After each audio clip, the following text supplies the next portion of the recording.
And it just told me it was, so it's working. I heard it. Andy, anything just as an intro before we get into the questions of yourself or of this topic? Just the topic also for me is just, it's always been an important one. And, financial education is something that I've really been into ever since I was probably in maybe shortly after college. So, it's just exciting to have people that are also interested in it, and hopefully we can all learn from each other. Cool. Thanks, guys. Thanks for being here. So the first question we prepared for them, and I'll just throw it to maybe Bob first, and then we'll toggle back and forth. So Bob, how does your faith inform your finances? How do you see God, money, and these things together combined? Yeah, Andy and I were talking briefly before this, and he was exactly right. Adam Barton stole our thunder this morning in the sermon. Exactly right. It was a wonderful. I had not heard it before. Wonderful illustration how the solar system revolves around the sun. Not the earth, and that's exactly right in our lives. That it all revolves around God. You get that piece right, the rest of it's going to fall in line. It's going to take some time. It's going to take some effort, maybe some, but if you can consistently realize that it is all God's, you're going to go a long way. So I think early on in my life, I got that piece for whatever reason. And I mean, very early, from my first lawn mowing days, I knew that a piece or portion of every dollar was going to go to his ministry. That's course of conduct throughout my life. That's exactly what. So, and that's worked, and it's always been the way it works for us, me and my family. So I married well, above myself, and my wife, I mean, has never had a moment's problem with that. So faith absolutely informs that. Every decision we make, does this take us further away or closer to what we're supposed to be doing? Sure. I'm going to ask a follow-up question here. Sure. How was that something, you said from a very young age, like, was that instilled through your parents? Was that, and what exactly are you talking about? Use layman's terms. What were you doing with your lawn care business? Well, I was probably 11, 12. I mean, so it wasn't a thriving business. And I think my brother stole most of the money. However, moving on, I'm not bitter, just sulking. So, every dollar I got, it didn't work out that way, because it seems kind of cheesy to throw a dime in the plate every Sunday, right? So I don't know. It was always something. It was a quarter. It was $1 out of 10, whatever it was. But it was always, again, people talk about different privilege some of us have, and I readily admit I had privilege, because my father and my grandfather, my parents and my grandparents, they instilled this in us, all four of our siblings, that's exactly what you do, that this is how it works. And so I didn't know any other way but to do it that way, which, obviously is it never doesn't work. It always works every time you try God, like you were saying today, Malachi. It's a very tough book to read. Don't do that. Just cherry pick the good verses. But those are great, because it is true, right? I mean, anybody who's tried this over a period of time never, ever, never regrets giving to God first and understanding that it's all His. And it takes down the tension. I don't want to go ramble on, but it takes down the tension in your life. I think Andy and I are both kind of in the real estate world. And it's really nice when something breaks. My wife doesn't say, "Oh, this piece of junk, why did you?" Because it's God's, it's not mine, and she's always been really good about that. And so it's, that's kind of, I don't know if I answered the question, but yeah, throughout the years, it's been generational for us. Sure. That's neat. It's just cool to hear how that came about. So, yeah. Andy, how about you? How does your faith inform your finances? So I'll start back with, I accepted Christ probably about 13 years ago. And, after accepting Christ, the idea of, finances and, giving, things like that really were there. It was really a struggle for me to understand that, because I kind of like Adam talked about, I always thought about, I worked hard for this. I've earned this. Like giving over 10% sounds like a lot of money. And it's funny listening to Adam's sermon. I actually had a paradigm shift, probably sometime shortly after that, after accepting Christ. And the sermon was almost identical. Our pastor at the time was talking about how, everything is God's. It's not actually yours. And talked about stewardship, and that paradigm shift for me, that everything I have is God's, and really it's me being the steward of what He's blessed me with. What was a huge kind of mind-blowing shift for me. And so like when it came to tithing, it was really just giving back to God what's already His. And then Adam touched on the things like your IQ, that's something that you are blessed with from God. So the different things that you might use to earn an income or to build wealth, all even the opportunity of where and when you're born, these are all things that came from God. So that shift really helped me. And then kind of moving forward from there, it just made me, it allowed me to think more of my finances as I'm being a steward of, what God's given me. So that's kind of how I go through life now. At least I try to, not perfectly, but just thinking of everything I have is God's. How can I be responsible with what He's giving me? So that's not only just from like a tithing standpoint, but also just in any area of my spending. Like, how am I being responsible with what He's given me? So Hey, can I ask some follow-ups here? You guys ready for your first curveballs here? So these are not questions you got given beforehand, but Bob, you sparked something when you mentioned your wife. So when I do like premarital counseling, I always talk about there are 4 things that couples fight about. It's money, sex, kids, and in-laws. Those are the big 4. So money's on the list. So Bob, you already mentioned you married well, so this hasn't been a big thing. But how has your interaction with your spouse affected the way this went down to land you where you are? Yeah, just so you know, I'm very human. We have argued plenty, 3 out of 4 of those. Okay, get that out of the way. We arm wrestle about stuff all the time. Don't get me wrong. We don't argue though. But not the money thing. We did some premarital thing. We read this book, and she was a teenager when we got married. 19. Adam, can you imagine getting married at 9? But we did. She was 19, I was 21. And I don't, she became a Christian at 14. I, much younger than that.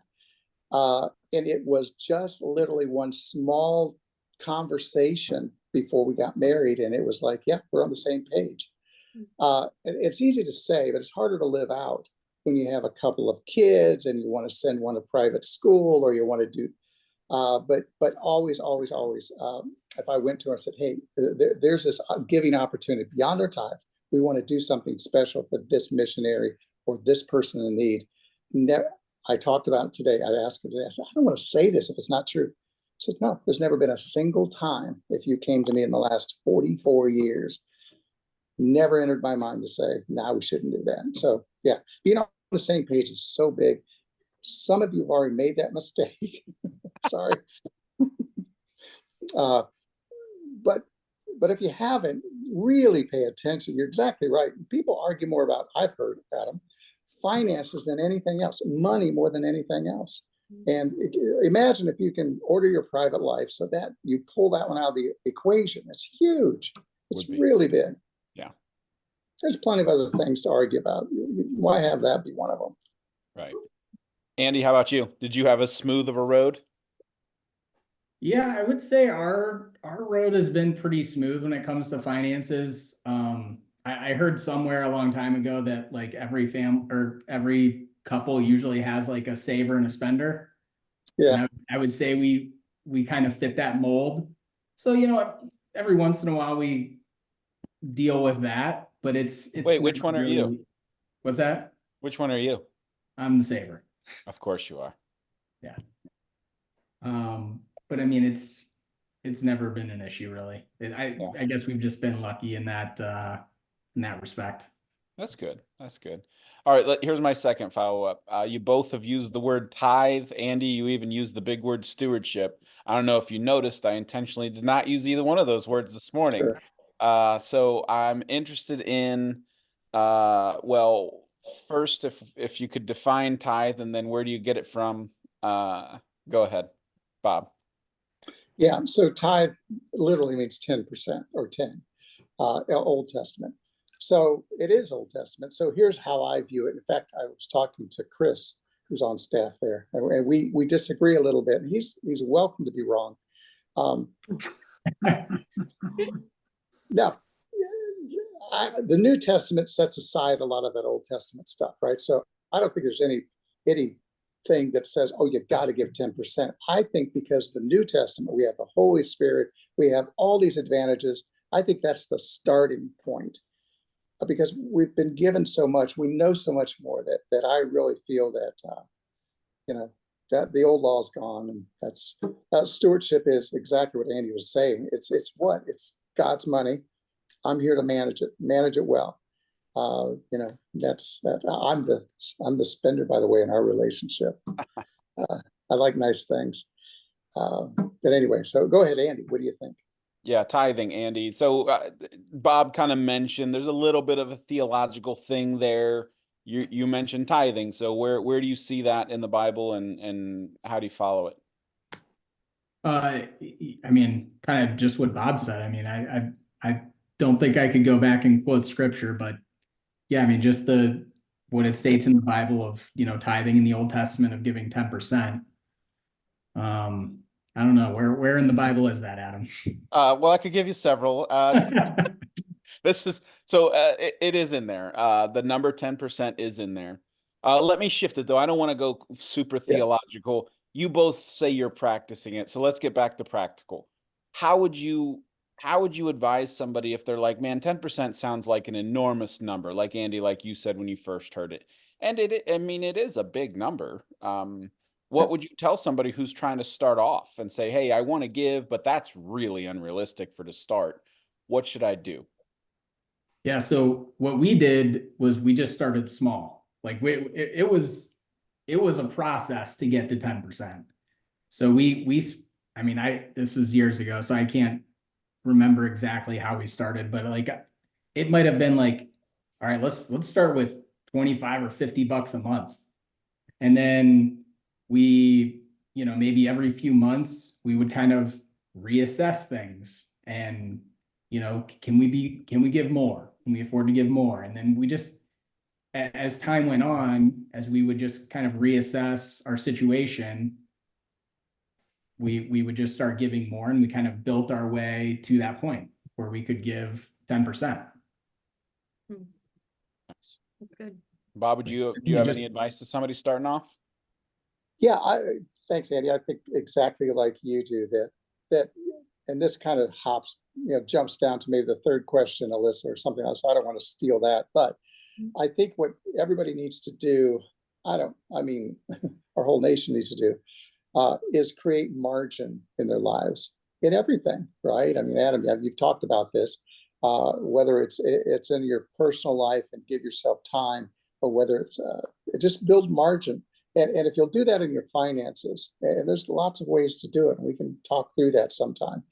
But that's the biggest thing. And Andy, you're exactly right. Start where you're at. But I would say this: nothing will build faith, I believe. I think I could prove that through the Bible. Nothing builds faith quicker and deeper than your finances. God knows that's where your heart is. He doesn't say that just because he had nothing else to say that day. No, he really means it. That where your money is, that's where your heart is. It's always true, Stop doing dumb things. There's that. You could, begin to give that money away. If you're playing the lottery, yeah, I'm with Adam, man. That's the worst bet ever. And there's so many vices out there now. It's so easy, so try to start to corral those things and give that money as you can. But I would say you need to stretch. You need to, really trust and try God. Those are very important when it comes to faith. Mm. Yeah, something to add to that too. Well, two things. One, like for us, when we started giving at our old church, I know like it was almost like when you invest in like a stock or something, and you all of a sudden watching that ticker and seeing what happens with it. It was the same thing for us when we started giving to the church. Like all of a sudden we did feel like way more invested in what's going on. I mean, it was like an investment. We became much more interested in the things going on at the church and how we were helping that. So just wanted to throw that in there. And then also just another tangible thing about the starting to give, something that we did a little even later on, but really helped us. We opened a new bank account that was just for giving money. So as soon as we would get paid, dollars would go into that account, and it was then at that point it was like it had already been given, even though we hadn't given it yet. It was set aside for giving, and that way we knew that money couldn't be touched for anything else other than giving. And that really helped us to be more purposeful and not maybe accidentally we spend our giving money on something we shouldn't have. So that was just another little tangible thing that helped us.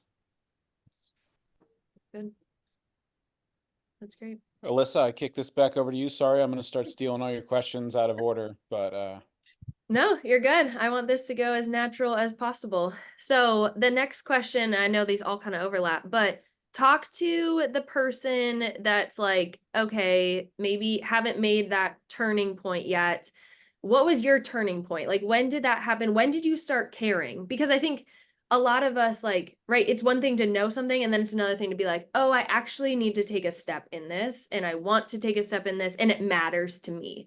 Like, what did that look like for you? And for some people, it might just be, hey, it's 2024. And, I mean, that's our hope. That's our vision, right? If we want to be somewhere in 5 years, what do we need to do now to shift there, to get there, to be who God has called us to be? But what did that look like for you guys? Like, if you had to think about a turning point, or was it a person, or was it, I mean, what was it for you guys that made you start really caring to the point of like, no, I'm going to make some changes here? So, Bob, do you want to start off? Yeah, I'll take it maybe just because you used a word in here that you sent us, the sentence you sent us. You used the word intentional. Started caring about being intentional about your finances. I really love that word, right? Because I was always, predisposed to give. I mean, I was a boy. So that was never a problem. But the word intentional is interesting because there's all kinds of people out there who want your money, right? Can we be honest? I mean, people are trying to save the whales, and they look at little puppy dogs needed rescue on the TV, and it is absolutely endless. And I got to tell you, there's some great causes out there, and this is my heartbeat. There is no better cause than the Mosaic at this time. And I really believe that I wouldn't be sitting in those chairs, every Thursday night or Sunday morning. From top to bottom, you have the best staff, the most sacrificial staff I've ever seen. And they're really good.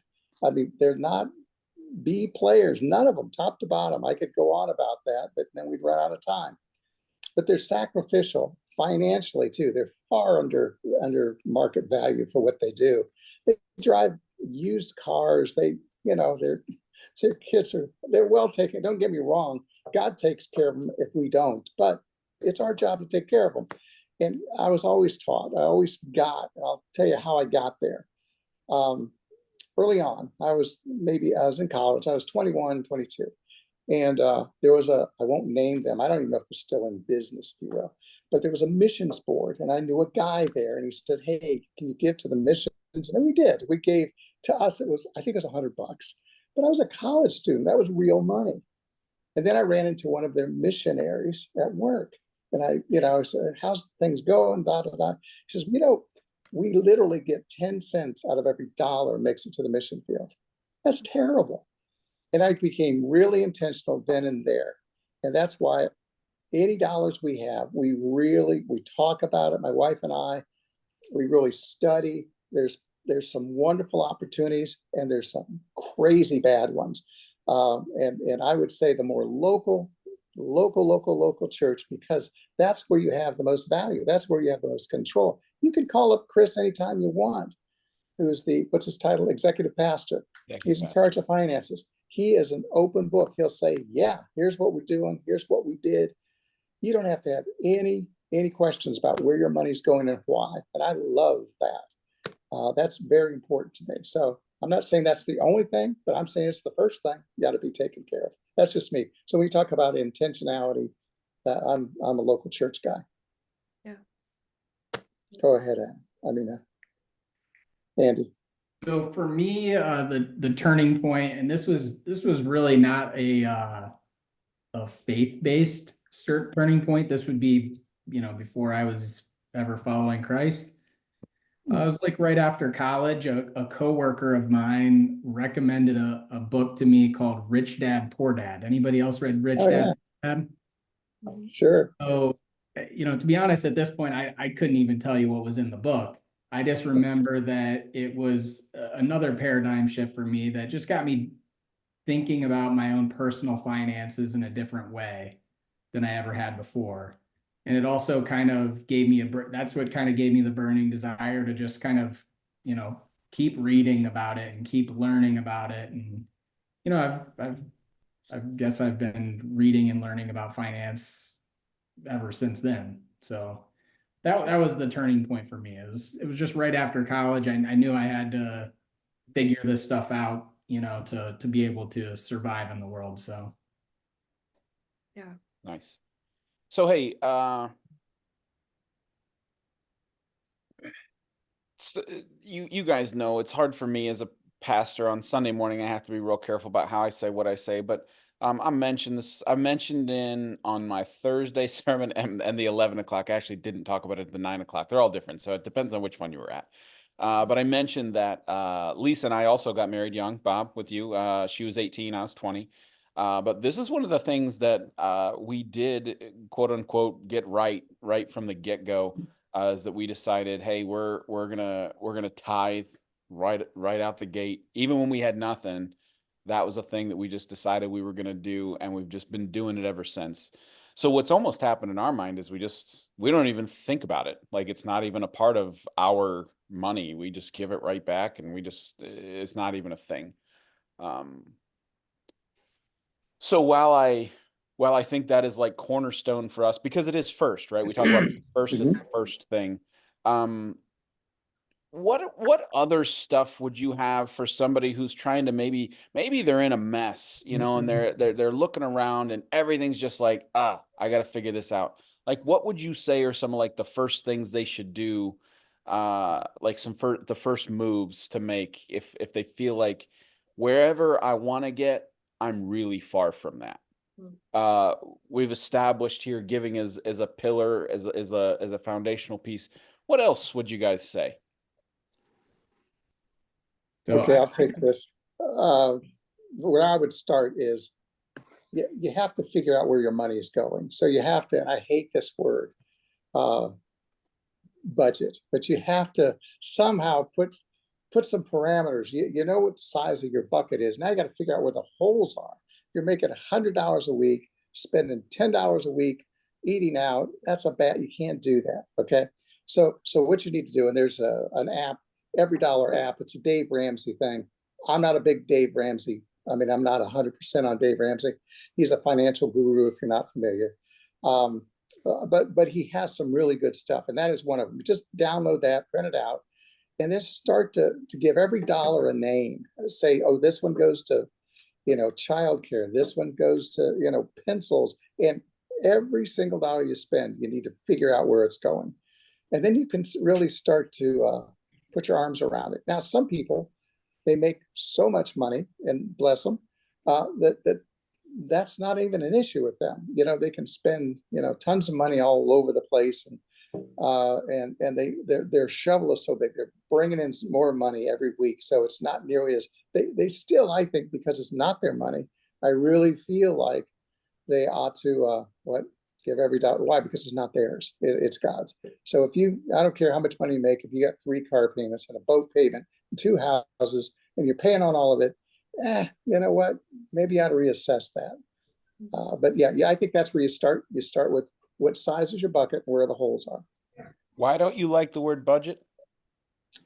Okay, so this morning, my pastor, he used a term ASK, HOLE. I didn't like that term either. There's some terms that are just kind of nasty. You know what I mean? Anyway, budget, you know why? Because budget comes with a lot of tension around it. Don't you think? I wish I could find a different word, maybe. But you know what? It's just the demons you got to fight. You just got to push through that, rename it something, you know? And everybody, I mean, I look at this screen and we all have such differences. I mean, guys, I'll be dead in 5 years. So I'm not worried about too much in that sense. But you guys, there's some really young people here. And, you know, some of you are probably single moms or dads. Some of you are different changes of life. Some have jobs, some, you know, so there's so many things that Andy and I can't say, well, this is exactly what you ought to do and how you ought to do it. But there's some proven techniques and there's some proven, you know, lifelong things that work. One of those is to really put your arms around this and say, you know, we got to figure out what we have and where it's going. And if you're married and you've spent 20, 30, 40 years kind of doing different things, it's going to be a little bit of work to get on the same page. But if you travel that long together, I'm confident you can do it. So you're looking at first step saying, hey, let's assess the situation. Let's get an idea of what's going where, yeah, you know, how much is coming in, and let's do some math, right? Yeah. Because then we can figure out, okay, well, I'm just going to be honest. There is never, I think, in the history of humanity, been more immediate evil, more ways to spend your money in bad ways. Honestly, when I was growing up, you couldn't bet on a sports event without going to prison. And now you have every athlete touting it. It's crazy, you know, and it's not gambling anymore. It's gaming. It's still gambling, guys, and it's a terrible use of your money. It's God's money. Stop doing that. So, you know, and if you're nailing a 12-pack every night, yeah, that's probably not a good way to use your money either. So the immediate vices, you know, it's probably time to tamp those down. So that's an easy thing. Well, I shouldn't say easy. It's easy to identify. And all this is, you're right. It's not easy. I would say simple. I mean, what do you got? Yeah. You only got 2 numbers, right? What's coming in and what's going out. That's it. One's got to be bigger than the other one. Yeah. Well, and a special caveat, it still works, but Andy, I don't know, are you self-employed? Yes. Yeah, me too. So that adds a different flavor to it because I have, you know how to abase and be abound. You know, there's going to be bad moments. And there's going to be really good ones, and you have to kind of figure that out. But you can figure it out. We did. I mean, it's just, you know, no matter what your situation, first steps are probably most important. Andy, do you have any thoughts to add to that? Yeah, I really like what Bob said. I'll add another app recommendation that it's I think almost identical to the app he gave, but it's called You Need a Budget. And it's assigning dollars to dollars that come in so you know where everything is going. It's kind of like Dave Ramsey's envelope system. Okay. But yeah, you need to know what's coming in and then where it's going. But then to add to that, like, and to kind of piggyback on the sermon series, like you in 5 years, you need to think about where you want to be. It might be 5 years, it might be 1 year, you know, whatever the time frame is, and set some goals for yourself. You know, some financial goals. What do you want to achieve? Then you need to develop a plan of how you're going to reach those goals. And then you need to have discipline, because, you know, right now with the new year, everybody's kind of creating goals, and you know, everything's fresh and new, and we're starting over. And then when that motivation fades, if you don't have the discipline in place to stick to your plan, it all goes away. So the things I would say for getting started would be like I said, goals, develop a plan, and then figure out a way to develop some discipline to stick to that plan. Ooh, that discipline word, that's a dirty word Yeah, too. that's a tough one. Yeah. So there can be big killers and little killers when it comes to budget stuff. Sure. You know, there's the unforeseen. Sometimes you have emergencies happen, and then there's actually I had a guy, he coined it's a terrible acronym, but he called it FTTC, fall through the cracks money.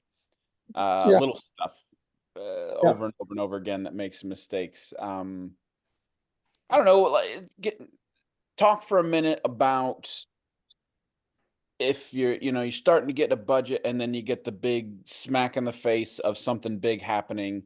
How do you deal with the financial emergency? What position would you want to be in when you faced one, if you had to, kind of a thing? Can you guys address that a little bit? Sure. That's really where rubber meets the road, isn't it? Because you're going to fail. I mean, you know what? Satan wants you to fail. If he can get you to fail in the first month, he can. And then guess what? It's so hard to start again. It's easier to throw it in the drawer and never look at it again. But when you start to do that, think of Andy and say, oh, Andy would be disappointed in me.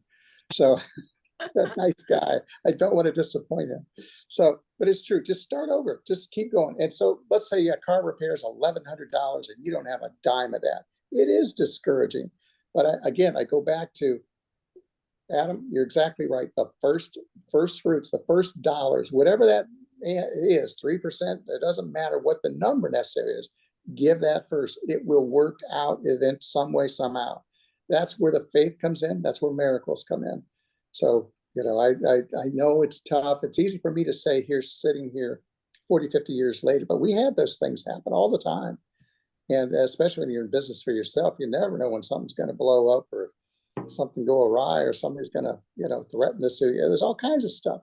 That's life. But God can work through all those things. In fact, he's going to use those things to build your faith. Andy, you got anything?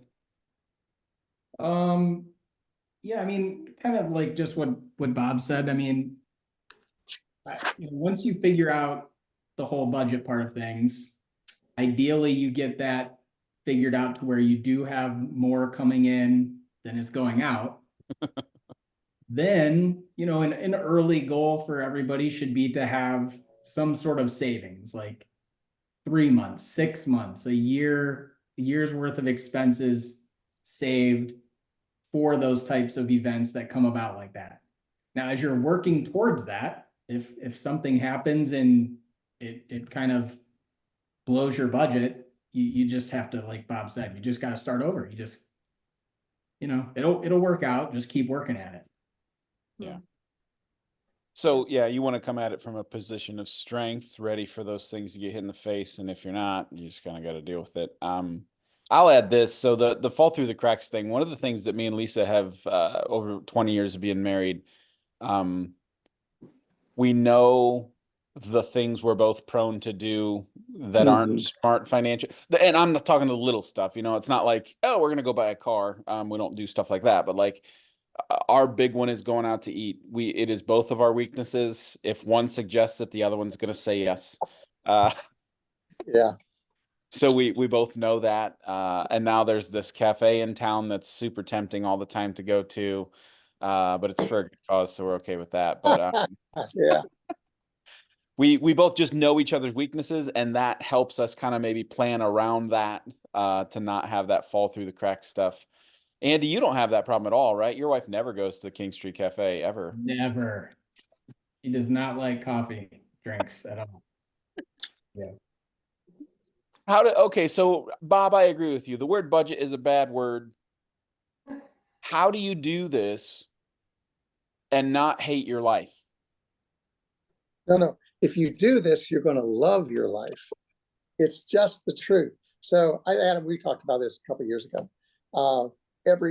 For 40 years, literally, every year, the first week or 10 days in January, I would take a day. I would go out to a really, really nice restaurant, Red Robin, and I would sit there because they would let me. And I would sit there for hours planning everything in my budget. I don't know, Andy, you probably do some kind of thing like that, or you just roll yours over. I don't know, but it was the most fun I could have, because why? Because then you had charted something, you felt in control of it, and it worked for days sometimes, because something's going to come up, right? Always. But it is really good. And we have giving goals, you know, we want to do so much. We know this is what we can do, but let's see what God can do. You know, that's stretching. That's a bit further. Adam, you mentioned the going out to eat. I did say I married well, and I'll stand by that. She did not. That is also my life. So my wife goes out to Colorado, spends about 20% of the year out there, and I join her when I can, quite a bit. But when I'm left here by my own, it's crazy. 27 meals a week, and I'll eat out 26 of them. You know, I'll have a bowl of cereal one day, and that's it. And I started adding that up, and it's an obscene number that I spent eating out last year. And God said, you know, just because you can doesn't mean you should. I mean, I gained 7 pounds, and I spent an obnoxious amount of money. So that's one of my things, is I've got to rein that in, because again, it's not my money. I spent God's money, you know, 3 times a day, 7 days a week. So yeah, That's good. Did you pick Red Robin because they have the unlimited fries and you could sit there and just keep bringing yes, I did. I was wondering the same thing. Okay, Andy, so Andy, did you have something to say, Andy? Yeah, so to make your life not miserable with the budget. I mean, I don't think budget is a bad word. I like budgets, but one way to look at it, instead of thinking about all the ways and all the things that you can cut out so you can't have any fun. And that's what people always think about when they're creating a budget, is how do I cut everything that's fun out and only have these things that are not fun left. Another way to think about this in your financial goals is, how do I make more money? You know, to give myself more on this income side, so I have a little more on this other side then also. So, you know, you might be thinking of ways you could start a side hustle business, or maybe it's more education to get a better paying, you know, position. Maybe it's starting a business, but you know, that's a side of budgeting that I think people sometimes ignore, or maybe don't invest enough time in, is thinking of all the different ways that you could, you know, bring more to the income side rather than just shrinking the expense side. I like that. That's good. Sorry, Alyssa, I interrupted you a minute ago. no, you're good. We already got to our last question. I mean, unless either of you have something more to add on it. It just really like the first step, but I think you both have hit that. Unless I know you guys prepared for that. So, I guess I want to, well, we're gonna kind of have a time of Q&A. At this point, people have not put questions in, so either you guys don't have any questions or you just don't want to tell us your questions. But I've been keeping track of some questions. So also you can just unmute yourself and ask the question as well if you don't want to type it in. We got about 15 people on here. So if someone has a question, you can unmute yourself. So I'm going to stop talking and see if anyone has anything, or maybe something that they want to add. Maybe you have a nugget of wisdom or something that worked for you as well. I'll just pause for a second, see if anyone wants to unmute and ask. Okay, Alyssa, can you hear me? Yeah. Okay. Well, another option, honey, is there's some of us that don't know how to do what you said to do. That would always be John and I when it comes to this. I don't know how to drop in a question. So sorry, I didn't explain that. There is a little okay. chat button at the bottom of everyone's screen. There should be a chat button. It might be hidden in the more section down at the bottom. But like I said, you guys can also just unmute and ask the question. So don't waste time trying to figure that out. Mary Okay. Ann, I also couldn't find it earlier before everyone got on, so don't feel bad. Okay, well, thank you. Okay, well, I have a question. This goes back to our intense fellowship earlier this afternoon. That's what we'll call it. Like that. And Bob, maybe this is suited for you when you said you like nice things, but I'd be happy to hear what anybody has to say. How do you know? Because this is probably the thing that personally I've struggled with for, you know, I'm in my 70s, probably 40 years. How do you know? I want a new couch. Okay. I want a new couch. I have a couch, a perfectly fine couch. It went fine in our home in West Virginia. It doesn't go well in our home in Ohio. How do you know when it's okay to it's okay with God to say, God, can I just sell this or give it to somebody that would love this couch and get a new couch? When is that being extravagant? When is that not being a good steward? Does God even care whether I buy a couch? I mean, does that make sense? Do you know what sure. I mean? So that's a good question, yeah, because it covers a lot of road there. I think a couple things. Number one, is the couch ugly? No, I'm just kidding. That doesn't matter at all. It's ugly in this house. It wasn't ugly in West Virginia, but it's ugly here. Okay. Right? It's Okay. on your mind. So I think the guiding principle is are you taking care of everything else? In other words, is your mortgage paid? Is your cars? I mean, are you taking care of those things that, obviously if you have outstanding debt and all, you should be focusing on that.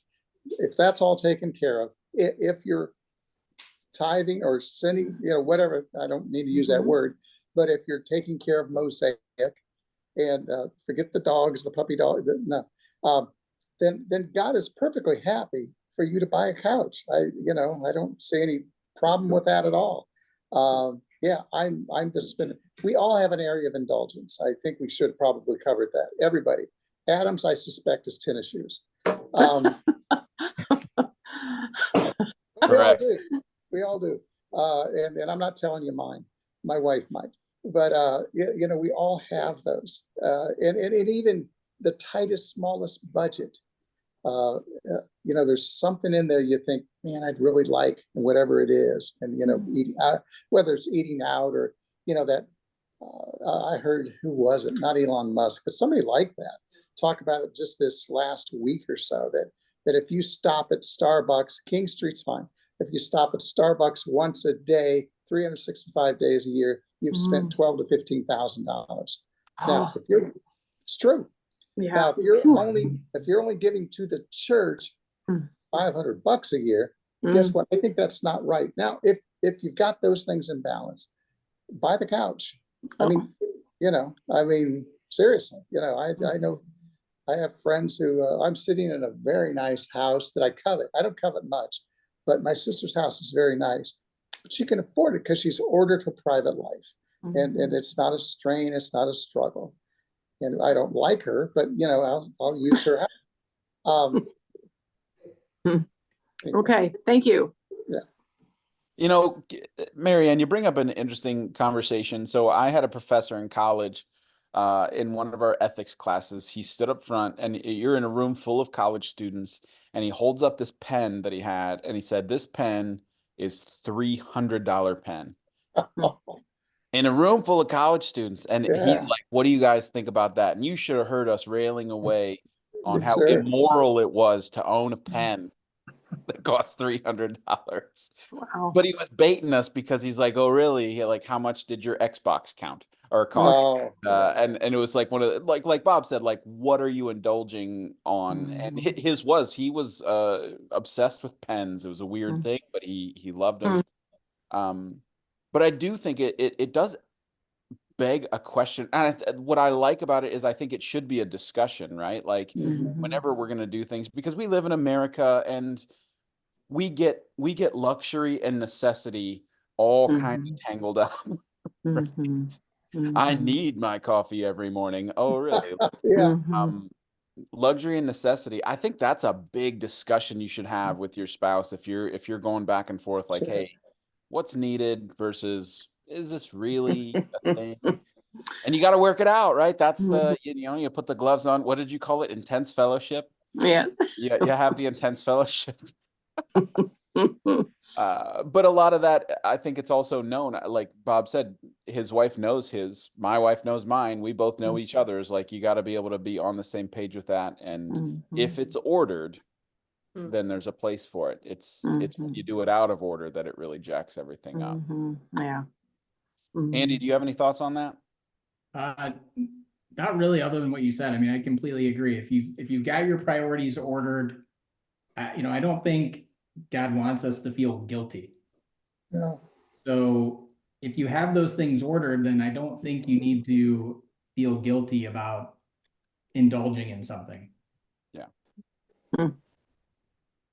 Okay, thank you very much. Listen, rich is relative. The word rich is relative. Absolutely. I have a room in my house that I park my car in. There are people in other continents who are like, you have a That's room right. for your car? Yeah, that's true. It's crazy, but we do. Like stuff like that. Mm-hmm. You got to work it out. So, Yeah.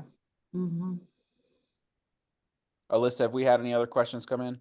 We have not, but I have a question that I will throw out there. So unless someone wants to interrupt me, which you can, because I don't know how much mine matters. But well, I do think it matters, I guess. So I recently got married. So I love finances. Like it's always been intriguing to me. I've always been very invested in it, in my personal finances and all of that. So it was very fun to get married to someone else that also cares about that and trying to figure that out. And we love talking about finances. It's really fun. But how important, so I take a big role in like knowing, but I think traditionally, oftentimes, like maybe one spouse doesn't know as much about the finances or care as much about the finances. How important do you think it is for, I guess, a marriage to both care? Do you think it's okay? I mean, I think traditionally, oftentimes it's a male, right, that kind of runs the finances type thing. How much do you think that weighs into or matters? Because I have friends that say, oh, I'm married now. Guess what? I have no idea what we're doing with our money. And I'm like, I Right. don't know. So what are your thoughts on that? Yeah, So- Andy, what do you think? Yeah, so my wife definitely takes the role of I don't know and I don't care and leaves it up to me.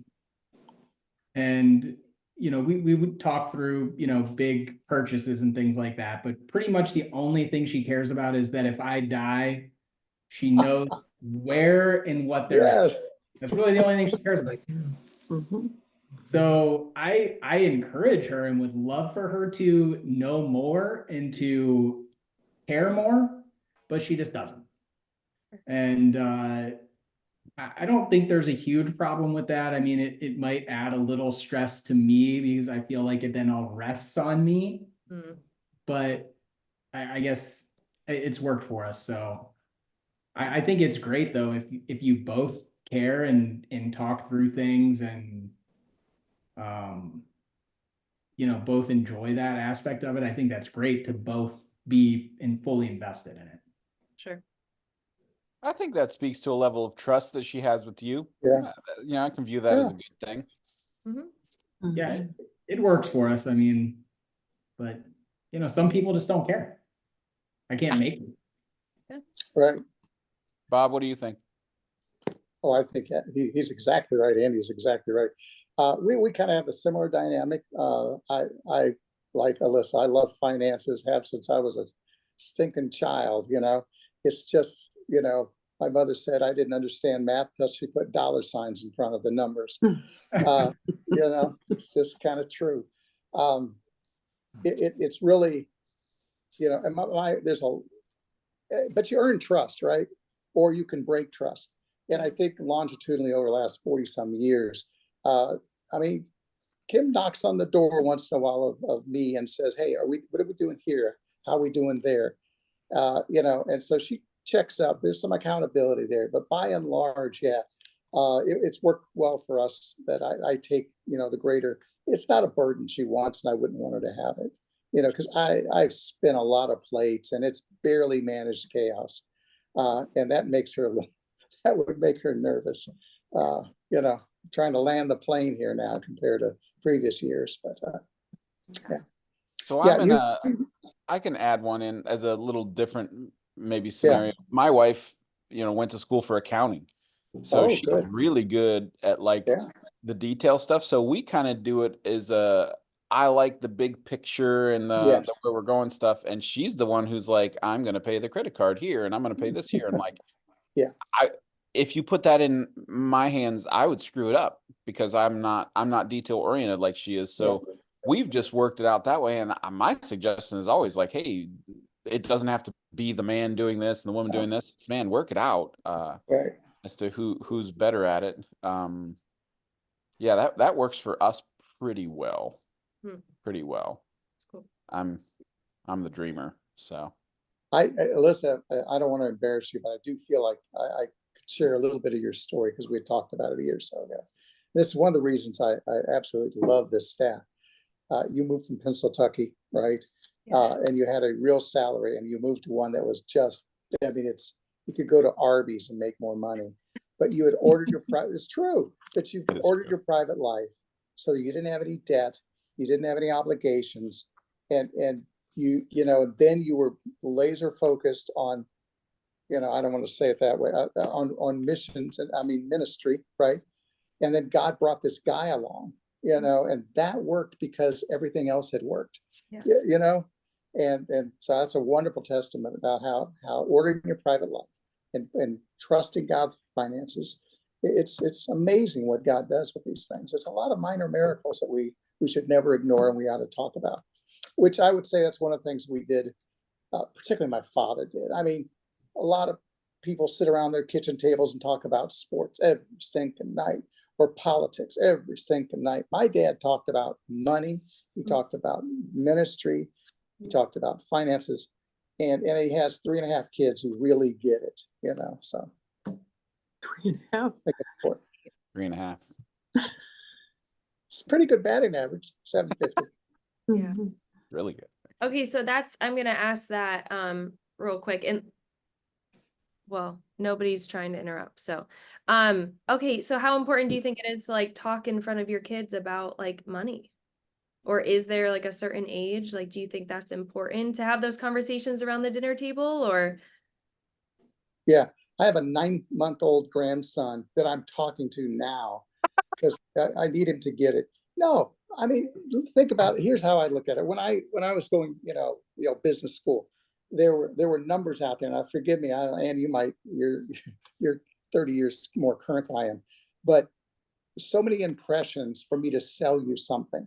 And every day we would get 300 or 400, and it's in the thousands a day now, the impressions that everybody's trying to get your money, right?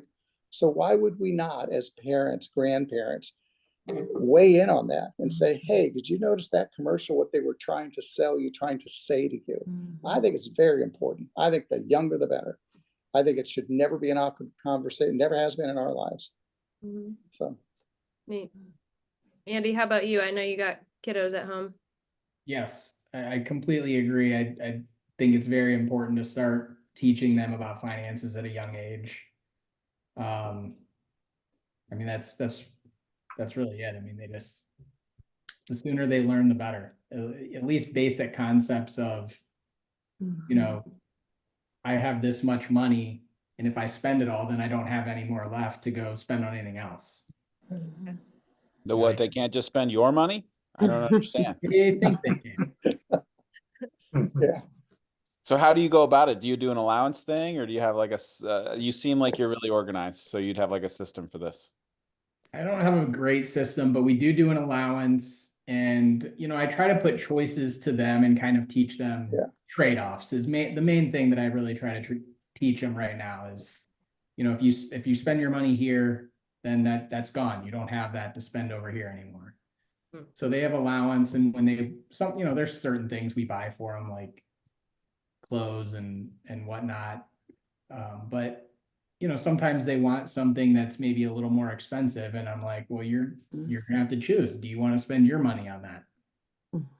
And that's where we are with it right now. Do you think it's sticking? I don't know. I guess we'll find out one day. That's how I feel. Bob, I like that idea of one of the things I mean, this is with any kind of faith stuff, money's a piece of that. Like not having it be okay, we're going to sit down and talk about money, kids. But I like watch for stuff like, did you see that commercial? Like I do that all the time. What were they just trying to do to you just now? And we point this stuff out. I like that kind of like an as you go parenting kind of a thing. Right. And I think that's valuable. Because you know, those sit down conversations with kids, it's terrible. It can go well, but most of the time, it's hard. Yeah. Of course, I've got the wide spectrum of ages, so it's partially my fault.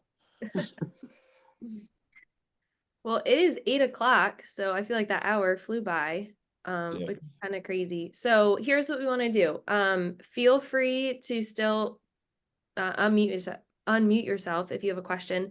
But we also, if you have a question that you want someone to like follow up with, both Bob and Andy have volunteered to say, hey, if you send us your email or put it in the chat, or you can email it to me or whatever, and then they would reach out to you, especially if there's something specific. If you're like, here's my specific situation, what's kind of a next step for me, or what does that practically look like on a budget sense?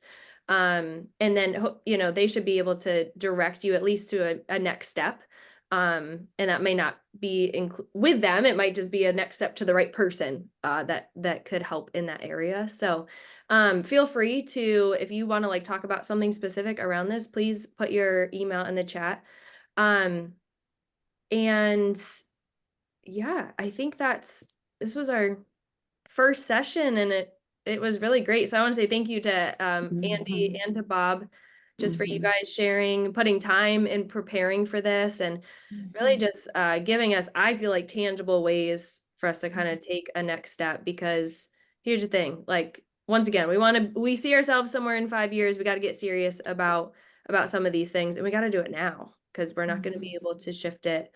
It's not going to be an immediate shift. It's going to be the little habits, the little pillars that are built that aren't little, but are going to sustain us. So those are kind of my closing thoughts to that. Adam, I don't know if you have something before you want to close us out. Just don't be a Christian asshole. That's all I have to say. Perfect. Did you want me to pray? Did you want me to do something much more spiritual and Are pray? you going to pray now? How's this going to go? I will pray. Awesome. Let's pray. God, thank you for these two gentlemen sharing their wisdom with us. Pray for everybody who tuned in here. Pray for them, Lord. They tuned in for a reason.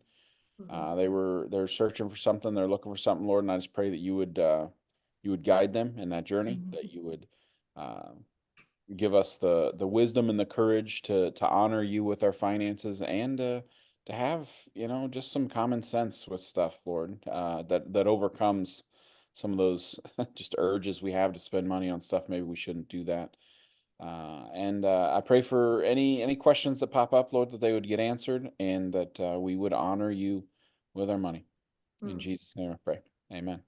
Amen. Amen. Awesome. Well, thanks, guys. Our plan is to do another one of these. I can't tell you the topic of it yet because Adam would be upset, but he's going to be preaching about something in the next few weeks, and we're going to do another one of these on that topic. So like I said, it's a secret, but please, if you found this like beneficial, once again, a pilot. So we'd love to do more things like this, but we're planning on doing it for another topics. But tell people about it next time. If you see it, it's going to be called Experts in the Room again, just with a different topic. Hey, I'm okay with them knowing it. Because we, even at this point, neither one of us even know when it's going to get preached, because the order of the sermon series keeps changing. Sure. It's going to be on relationships. So we're gonna be talking to some experts, some relationship experts on that subject. So that's coming up probably February, right? Yes. Yeah, We're looking at February 18th. Yeah, we were trying to avoid the Super Bowl. Yeah. So same time, same platform type thing, but another thing that I think would be very beneficial for a lot of people. Yep. All right. Cool. If you guys have any questions or anything, my email is alyssa@mosaic.wadsworth.com. Feel free to send those over, or any feedback. But we appreciate you guys being here. All right. Well, thank you. Yeah. Thanks. Good night, Good everybody. night. All right.